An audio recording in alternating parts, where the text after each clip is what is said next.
And we're live. Welcome, everyone. Thank you for being here. My name is David DeSantis, Director of Education for the Algonquin and Lakeshore Catholic District School Board. Before we get started, I'd like to invite Sarah Cassidy, who supports religious and family life education, equity in early years, to acknowledge the land where we live, learn, work, and play, and the ongoing commitment to local treaty partners and to our calls in education as outlined in the Truth and Reconciliation Commission. Thank you so much. When we acknowledge the land, we acknowledge much more than the geographical boundaries where we find ourselves. Let us consider the interconnectedness of all creation and our place in it, the historical actions of settlers, and our current relationship to all the land, the inhabitants of the land, and all the consequences these actions have had and continue to have to this day. This evening, I position myself as a settler on this land. I acknowledge that I have benefited and continue to benefit from the legacy of colonization and broken treaty promises. We acknowledge that today we are gathered to learn on the unceded traditional lands of the Anishinaabe, the Huron-Wendat, and following a forced relocation, the Haudenosaunee people. However, I also acknowledge these lands as home to First Peoples, Métis, and Inuit from across Turtle Island, because the goals of colonization to displace, erase, and sever culture means that there is so much more we don't know about the original and present inhabitants of this land. As a settler, a Canadian, and a person of faith, I make this acknowledgement of the land in recognition that we have a responsibility to be partners and good neighbors, to actively listen to, learn from, and are accountable to local treaty partners under the treaty belt, the dish with one spoon. As an educator, I commit to personal accountability to the calls of actions outlined in the Truth and Reconciliation Commission. I set personal intentions to continue this work in a good way, even when it's uncomfortable. I commit myself to unlearning, learning, and teaching the true history and present-day impact of colonization so that our children may be in a better place to be the change makers for justice and reconciliation. In recognition of our collective responsibility to be accountable to this work, I invite you to take a moment to consider your own personal relationship to this land, your own intentions to build and maintain respectful and reciprocal relationships with Indigenous people, and your own action in this work. Thank you.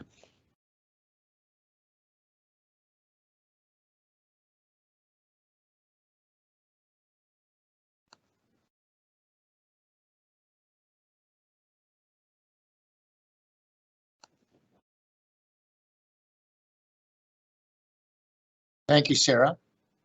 It's so important as we talk about data and student support that we ensure that our responsibilities as members of this community are at the forefront of all we do. This is a responsibility that we don't take lightly. We know that when we are asking families to share personal information with us, we're asking you to trust us. We respect this as your information and that you're voluntarily giving that information to us. Tonight is an opportunity for you to ask questions and relay concerns. We want you to know that we are protective of this information and are committed to doing this work in a very good way. It's a responsibility that our board takes very seriously. And just like everything we do, the work of the CME and ALCD-SB survey is directly tied to our mission, vision, and goals, and is intended to help us better support student well-being, equity, and achievement. Let's play the video. We imagine a world where all are empowered to reach their full potential through faith and service. To get there, we need to ensure every student has what they need to flourish. That's why this May, we're asking students and families to share more about themselves and their experiences in our schools through the CME and ALCD-SB survey, a confidential student census. The information you share will help us create a stronger and more responsive school system. It'll show us the areas we need to improve as we work together as a Catholic school community. Most importantly, it'll help us measure the impact of the changes we put in place, to know if they're making a difference. Every day we're focusing on building faith-filled learning environments where each member is loved, inspired, and successful. By participating in the survey, you can help us to identify how we can best support all members of our community. It's a small thing that can lead to a big change. Please have your voice heard. Learn more on our website.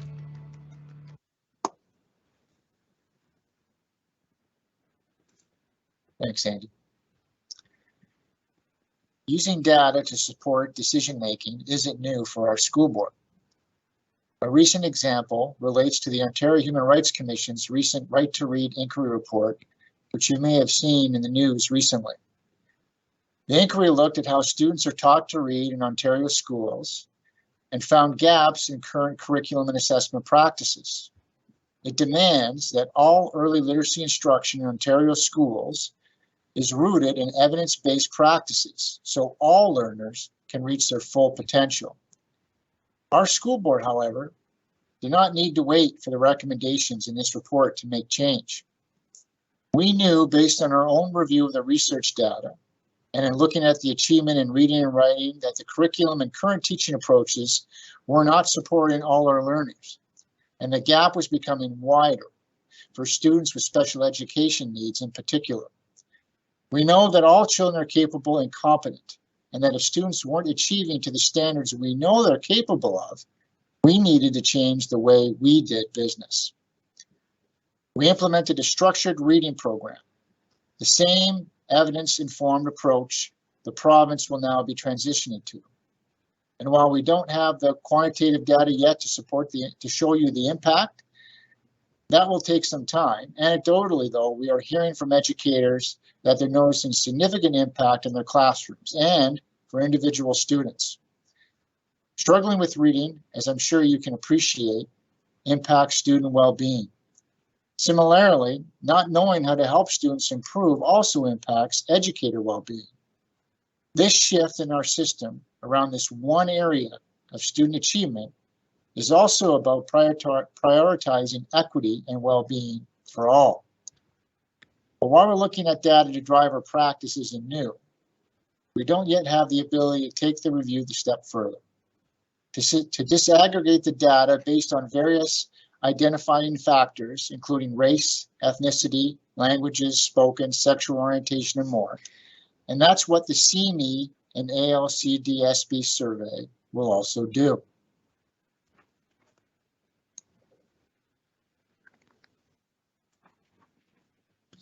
Beloved children of God, talking about data can sometimes feel cold and impersonal, but having this data is what will help us personalize the learning experience in our schools more. Our pastoral theme this year calls us to delight in the understanding that each and every person is cherished, valued, and loved unconditionally by God. While it's our intention to assure each student and family feels they are completely and fully loved as members of our Catholic school community, how do we know that they're experiencing that unconditional love in our school system? How can we measure that? The data from the CME and ALC-DSB survey will help us to understand the context in our schools and for students to evaluate whether there is fair and equitable treatment and where we need to improve. We want to know, when we look at literacy data, for example, whether groups of students are achieving in the same way, or if there may be barriers in our school system that are affecting outcomes for students. Plus, the survey asks about students' experiences in our schools. Do they feel a sense of belonging? Do they see themselves represented in materials and lessons? This data will help us see gaps we need to close. It will give us a clearer picture of whose needs we are not meeting with our current practices, policies, and approaches. It will help us to have the difficult conversations that need to be had to ensure that every student will know they are loved and to be inspired and successful. Like data-driven decision-making, our work to support equity isn't new, but up until now, we've relied on qualitative information and on the advice from the many external reports and partners that point to the issues in the education system in general. Now, not only will we be able to understand the specific situation in our school system, but most importantly, we will have the data that will allow us to measure the impact of any changes we put in place. We know that the CME and ALC-DSB survey isn't the work. The hard work is what happens after the survey takes place to respond to what students and families are telling us. This period between surveys is the time when we will need your input the most as we implement the changes and accountability measures needed to make meaningful change. We plan to implement the CME and ALC-DSB survey every 3 years so we can determine if the efforts are working. This is how we will earn trust. We know we can't do this without your support. Participation in the survey is critical to ensuring that work can happen. And so again, I want to thank you for being here today, for your curiosity and interest in this work. And I want you to please welcome back Sarah Cassidy and Andy Paquin, our board researcher, who will share in more detail what you can expect from the CME and ALC-DSB survey. Thank you.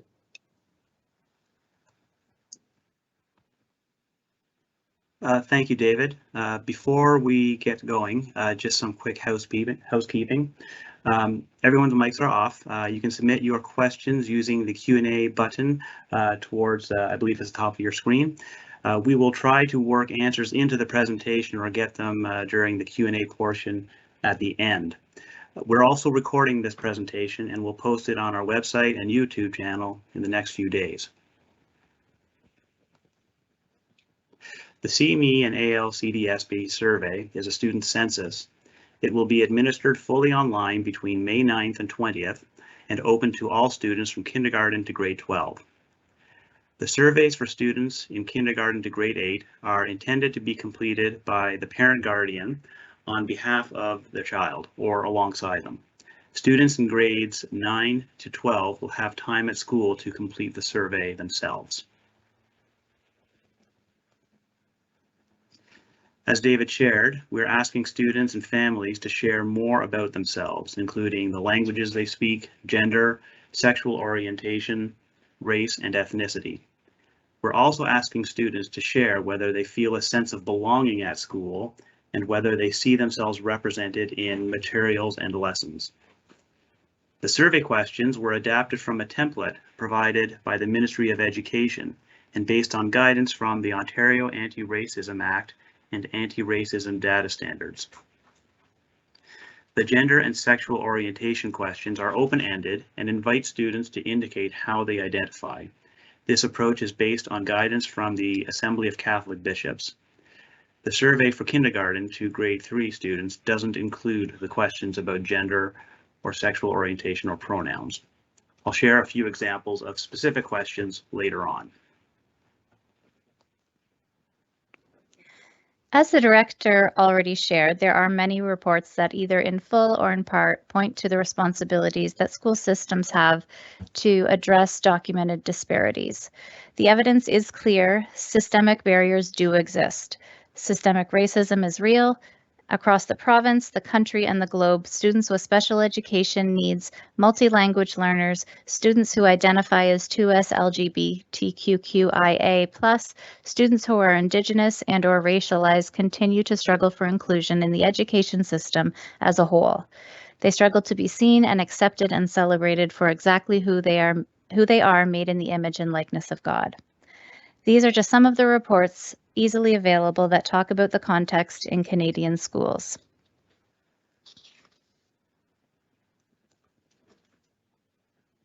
In addition, various advocacy groups and community groups have formed to support the needs of equity-seeking and rights-based groups. We need to acknowledge that these reports and advocacy groups wouldn't exist if they weren't necessary. If our society and systems were getting everything right, ultimately, we want a society where such reports and advocacy are unnecessary because we've managed to reinvent the systems that created and continue to reinforce disparities. We know that schools are microcosms for society, and so our responsibility in education is great. If we continue to model and reinforce structures that prioritize some and disadvantage others, we are not living up to our call in Catholic education.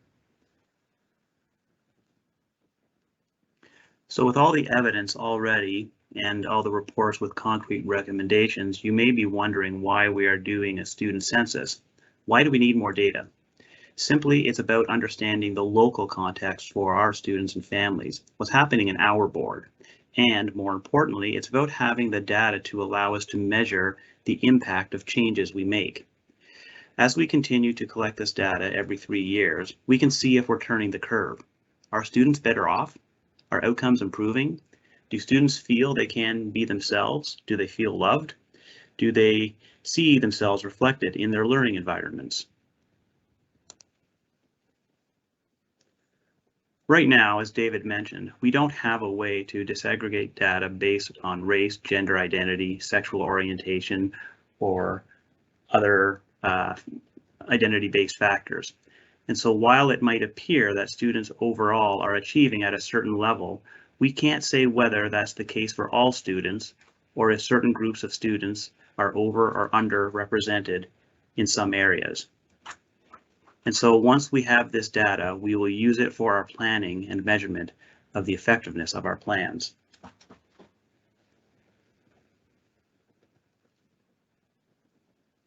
This effort is a natural next step for our school board, and it's also something that's taking place at all school boards in Ontario. There's a mandate from the Ontario government to undertake this work.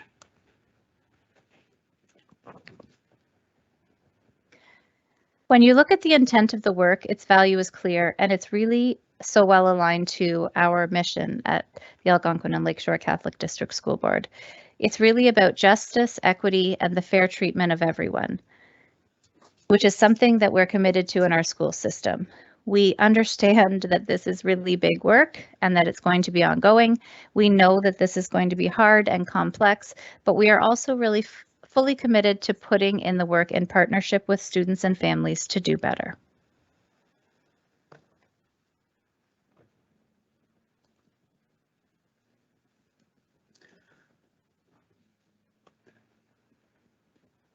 I'm just noticing that we have a question in our Q&A. Forgive me, I'm kind of looking at them on multiple screens here. What specific information regarding intersecting identities are you collecting? What specific identifiers you are using? A little later, well, starting with this slide, but then a little later, we're actually going to get right into the survey itself. So I hope by taking a look at those questions that that will clear things up, and then afterwards, maybe if we haven't been clear, then maybe we can talk about that a bit. The student census template identifies 10 categories to be featured in the surveys. The language in 4 of these questions is strictly regulated under the Anti-Racism Data Standards under the Anti-Racism Act of 2017. The remaining 6 questions can be altered slightly based on consultation with stakeholders, and we have engaged in conversations with various groups to fine-tune our approach. One example I can cite is for the question on first language. As you'll see, one of the options that is required as a response is Indigenous language, but we fine-tuned that question by making the specific languages available for selection. We have also added a small number of questions regarding student school experience. The additional questions will speak to some elements of school climate. However, being included in this survey provides the added benefit of being able to determine which groups of students feel they do not belong or are struggling. It's worth noting that the process does look a little different for us in a Catholic system. As previously mentioned, we have followed the advice for the Assembly of Catholic Bishops regarding the wording for questions around sexual orientation and gender identity. We also consider developmental appropriateness of the questions, and we would never ask a family to determine gender identity or sexual orientation for their child in the early years. Boards were advised to introduce these particular questions to students and families only as they arise in the revised Ontario Physical Education curriculum. However, we also use the Fully Alive program and supplemental resources from the Institute for Catholic Education to guide when those questions should be included in the survey. And that is the main reason why there is a kindergarten to grade 3 survey, as well as a grade 4 to grade 8 survey. Okay, so now we're going to get into the survey itself and take a look at these questions. So I am going to have to, oops, there we go. So this is the survey. Let me just make it a bit larger. So when we enter into the survey, there is a brief preamble that describes what the census is, what it's for, what we hope to achieve, and some nuts and bolts around how much time it would take to complete, and so on and so forth. Once we get past that, students will have to sign in. So I will just of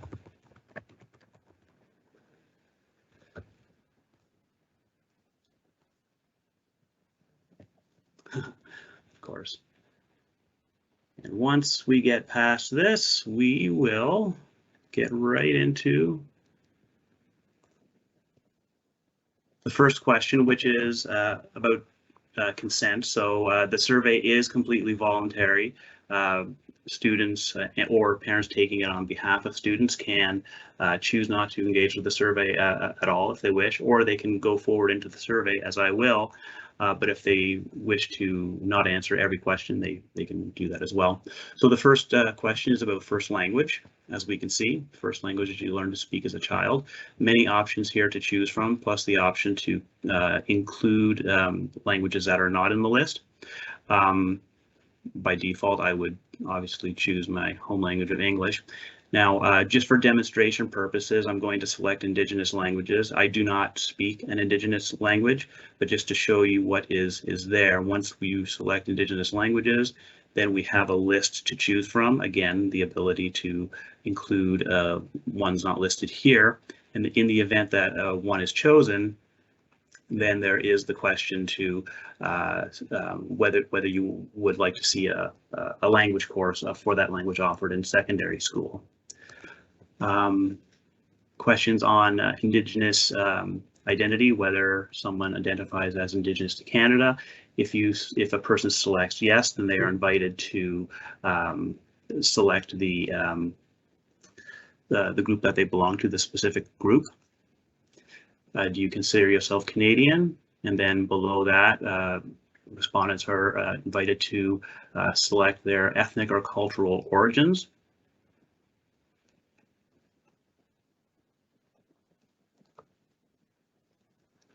A question on race, which is different than ethnicity, whereas the previous question on cultural and ethnic background is more based on how an individual identifies themselves, culturally speaking. This question is more along the lines of how others view you and may categorize you.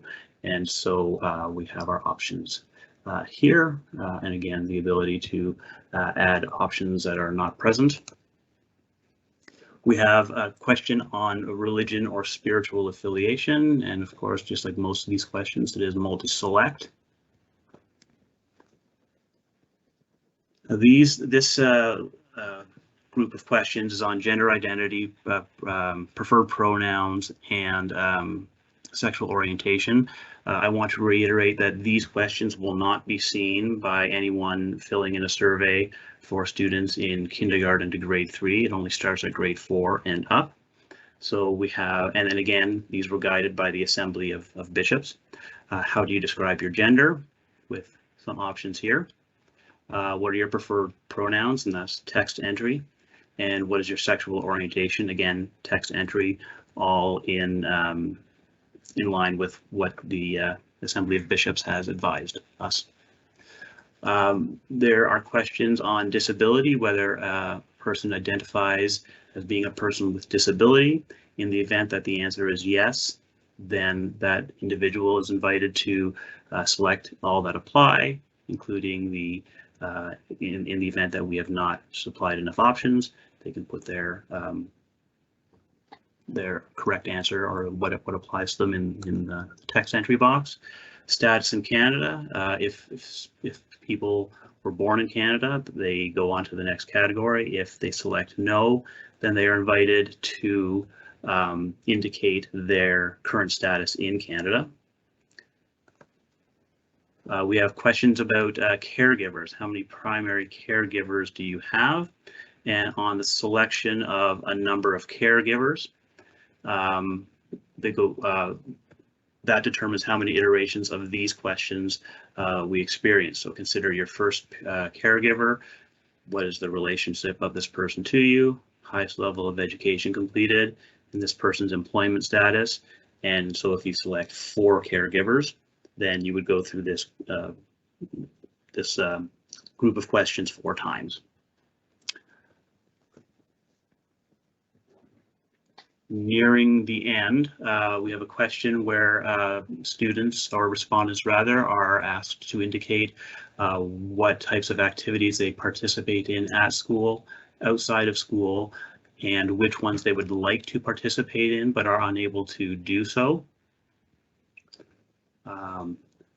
Next page, we have 3 matrix types questions based on how respondents see the student's identity reflected positively in different aspects of school, posters, displays of student works, materials used by the teachers, and so on and so forth.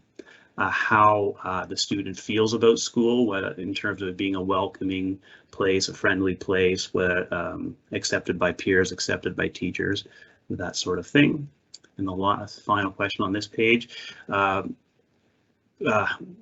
getting a sense of students' feelings of safety in various aspects of school, right from the classroom to the area around school and even online. How safe do students feel? And at the end, we have an open text question asking if there's anything else about the student's lived experience at school that we should know. And that is the entirety of the survey. Very, very quick tour. There it is. Thank you, Andy. We recognize as a system that when we're asking students and families to share their information, that there might be some concerns over confidentiality. And I know we've said it a few times before, and also some concerns over how the data may be used, especially among school community members from equity-seeking or rights-seeking groups. And we also just want to acknowledge that these concerns have warranted and deep roots in Canada's colonial and patriarchal history, and we understand this concern. We also know that there are likely youth in our schools who have never shared that they're questioning their gender or sexual orientation, and so they may not feel ready to share that on a survey, and that's perfectly okay as well. It's important to know that if you're uncomfortable sharing information about any or all of the questions for whatever reason, it's perfectly fine to skip it. It's also important to know that what families and students share is completely confidential. No one will be able to see what they share. Instead, what we'll do is analyze the data at a population level. So for example, for a school or a region or the board as a whole, and we use that alongside other data sets that we already have to identify systemic barriers that students face in our school system. While the data shared is confidential, it isn't anonymous. To use the information to help identify disparities in our system and evaluate programs, we need to look at the data alongside other data we already collect under the Education Act. Each survey contains a unique identifier that will allow research staff to link survey responses to other data. These are some of the areas of our Catholic system we will be able to understand more deeply based on the survey data. We expect to have an initial report to your representatives on Board of Trustees in June. These reports will be posted on the CME and ALCDSB page of our website, and more detailed reports based on deep analysis will be available later on after that. We will do our utmost to protect privacy. The information collected will be stored in a secure, confidential database and only be accessed by authorized data analysts. And we will follow the privacy requirements outlined in the Municipal Freedom of Information and Protection of Privacy Act. So now we're getting into the nitty-gritty of the implementation of the survey. The first screen of the survey will be open to everyone, as we just saw when I went through the tour, and then parents and guardians will need to log in with their child's school login information to access the survey. This is the same login information used for remote learning. If you don't know your child's login information and they're in grade 5 to 8, try asking them for it first. They've been using it a lot in the last 2 years, so I'm sure they'll know it. If you need your login information, you can request it. You can send an email to this email right here, cmeandalcd, alcdsb@alcdsb.on.ca to ask for your child's login information.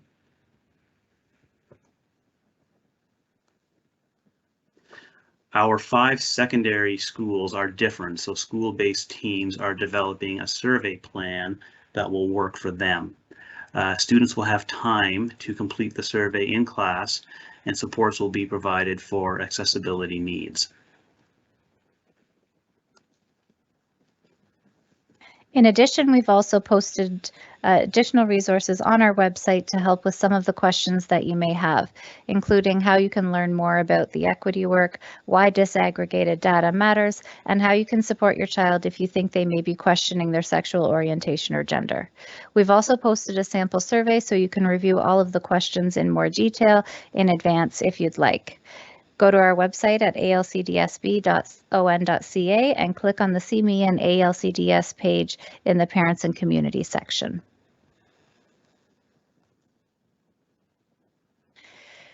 As we previously mentioned, the survey isn't the work. The real work happens after the survey. Having said that, similar to our work with the Right to Read inquiry, we're not sitting idly while we await the results of the survey. We have invested in ongoing equity and rights-based training for staff. We're investing in supporting all learner profiles in ways that celebrate strengths and gifts first. We're investing in an inquiry-based learning that follows student lead and interest to prepare students for jobs that don't exist yet. And we're making relationships and mental health and well-being the priority in our schools, because we know that students who are struggling with excessive stress have additional barriers to face. Staff are being challenged to really get to know students and families after these pandemic years and to ask students what they need most so they can start to make changes for the students in front of them right now. All of this work aligns with the most up-to-date, culturally relevant and responsive practices, and they lay the foundational work needed to be ready to respond in targeted ways when the survey results do come in. We will continue to be collaborative as a Catholic school community, so together we can determine how to address any of the issues that the surveys help us to see, to identify how the system needs to change to serve students better. And just as we want our students to be safe and free, to be who they are, and to be celebrated for all of their inherent beauty and brilliance, we want the same for our staff. And so we will implement a similar survey with staff next school year.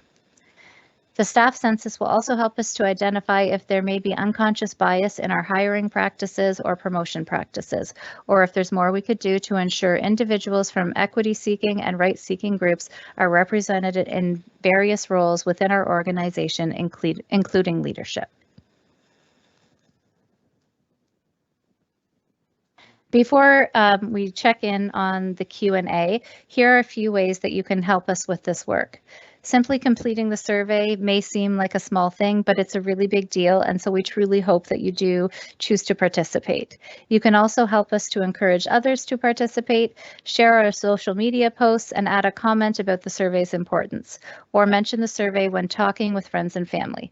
Now that you've attended the session, we hope you have a more in-depth understanding of the purpose of the work, so you may be able to answer questions or correct any misinformation.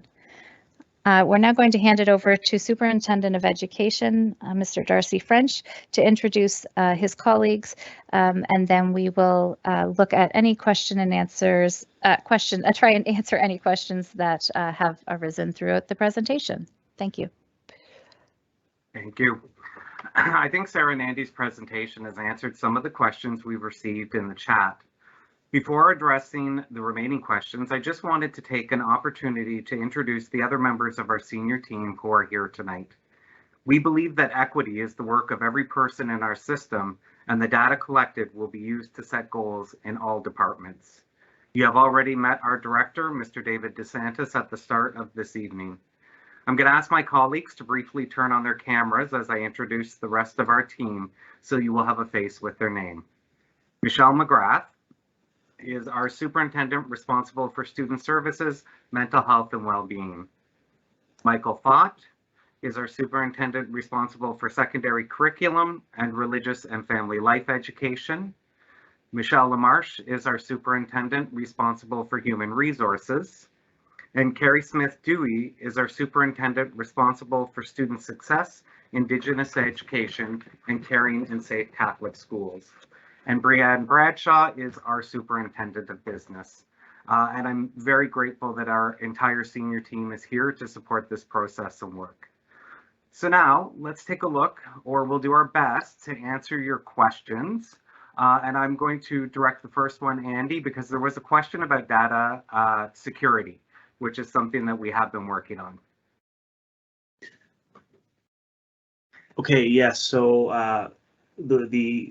about the question on the servers, I do know that the servers that are located in Canada, so the data will reside in Canada, which it has to. I have to admit, the question about what level is this information considered protected A or protected B? I have to admit to the writer of this question that I'm not familiar with those terms. The follow-up question is, if protected B is the information being saved on Canadian servers, that I know for sure it is. I will look up, I will confer with the privacy officer about those terms and perhaps pose a reply.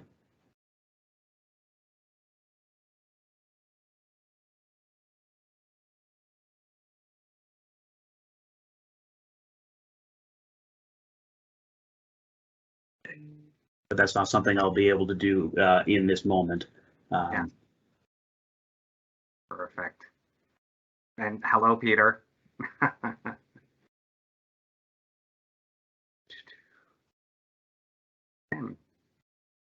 I think one of the things to sort of reiterate is that, you know, the survey is voluntary, and it is done through the permission and in consultation with parents. And the data, we will follow every regulation like we do all of our other data to ensure that it's safe and that our students' identity and the data they share with us is respected. Okay, so thank you again, everyone, for joining us tonight and for your thoughtful questions. Thank you, Director DeSantis, for starting this evening with a clear message about why this work is important and why we as a system are committing to doing it. Thank you, Sarah and Andy, for walking us through the survey and its purpose. You can always sense your passion for the work. I hope this session has been helpful for everyone. And if you have any additional questions and comments after tonight, please send them to our team at info@alcdsb.on.ca. We wish you a good evening and God bless you all. Thank you.